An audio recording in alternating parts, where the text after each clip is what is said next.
दुनिया भर में फिलिस्तीन के समर्थन में रैलियां निकाली जा रही हैं।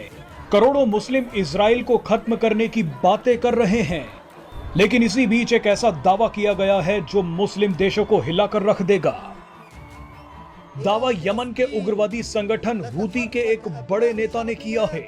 हूती संगठन इजराइल का दुश्मन है और इसे ईरान का समर्थन मिला हुआ है। अब एक बड़े हूती नेता अब्दुल मलिक ने कहा है कि सऊदी अरब यहूदियों को खुश करने के लिए कुरान के कुछ हिस्सों को सिलेबस से हटा रहा है।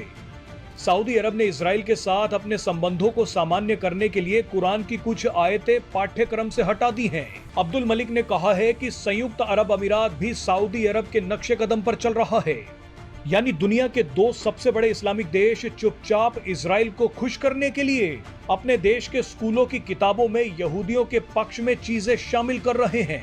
दोनों ही देश ऐसी पीढ़ी तैयार करना चाहते हैं जो इजराइल के लिए दोस्ती का भाव रखें।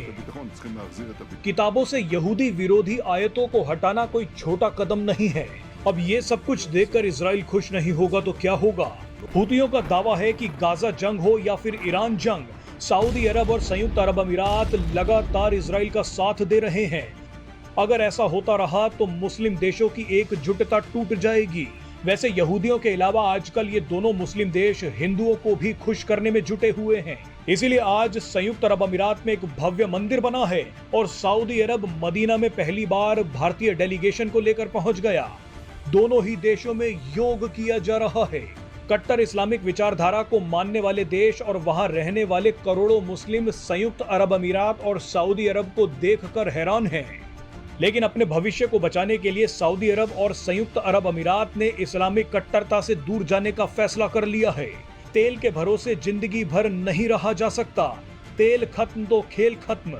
इसीलिए ये दोनों बड़े इस्लामिक देश खुद को बदल रहे हैं। टूरिज्म को बढ़ाने के लिए अपनी कट्टर सोच से आगे बढ़ रहे हैं। निवेश के नए क्षेत्र ढूंढ रहे हैं। इसीलिए तो सऊदी अरब और संयुक्त अरब अमीरात भारत और इजराइल के साथ मिलकर मुंबई से यूरोप तक जाने वाले एक इकोनॉमिक कॉरिडोर का हिस्सा भी बन चुके हैं।